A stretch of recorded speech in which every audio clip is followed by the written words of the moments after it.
Hello, bachcho. Let's read the question. So the question tells which of the following is expected to have the highest value of that is gram per meter square per year in a grassland ecosystem. हमसे question में पूछा गया है कि इन चार options में से एक ग्रासलैंड इकोसिस्टम में से सबसे ज्यादा हाईएस्ट वैल्यू किसकी होगी. So option A is tertiary production, and B is gross production, C is net production and D is secondary production. So चलिए जानते हैं हमारा की कंसेप्ट. यहाँ पे जो हम की कंसेप्ट पढ़ने वाले हैं that is our primary productivity. So we know that कि जो हमारा productivity होता है उसके दो types होते हैं. First one is the primary productivity and second one is our secondary productivity.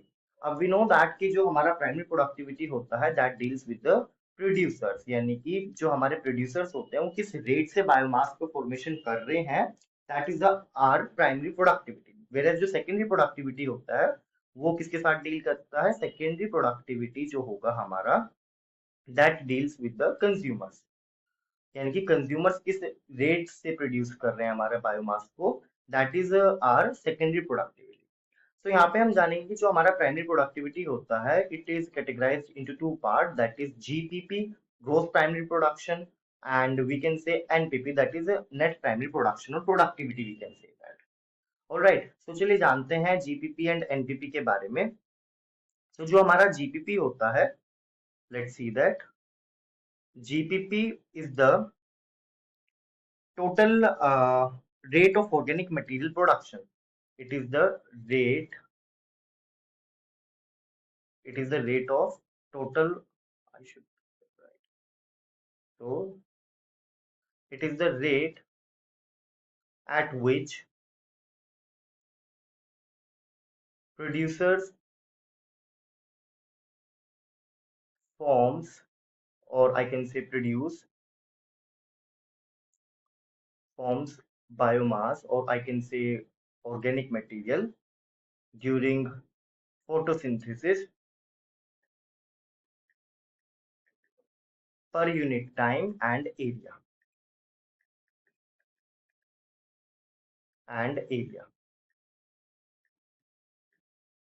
So basically जो हमारा जीपीपी होता है it measures the total rate of organic material production, यानी कि कितना टोटल रेट है उसको मेजर करता है ये, कि total rate of the organic production कितना है उसको हम अगर मेजर करें तो that will be our GPP. तो इसका यूनिट क्या होगा, सो इसका यूनिट जो होता है that is gram per metre square per year.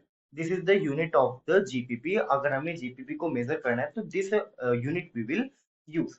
अब ये जो हमारा जीपीपी होता है, अगर हम जीपीपी में से आर माइनस कर देते हैं दैट इज रेस्पिरेशन लॉस, तो हमारा क्या बचता है, रेस्पिरेशन लॉस हमारा माइनस करने के बाद जो हमारा बचेगा that is our NPP, net primary production.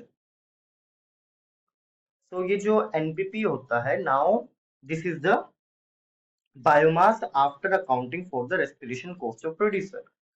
और ये जो एनपीपी होता है दैट इज अवेलेबल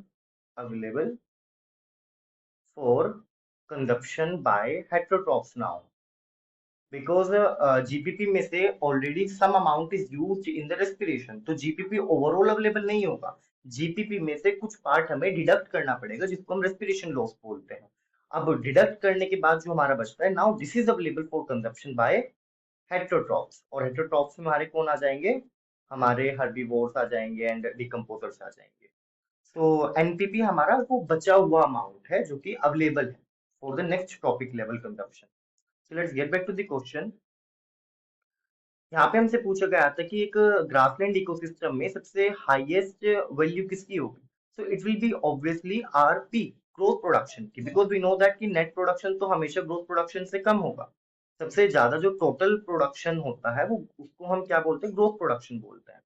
तो correct option will be B. I hope you understood the concept. Thank you.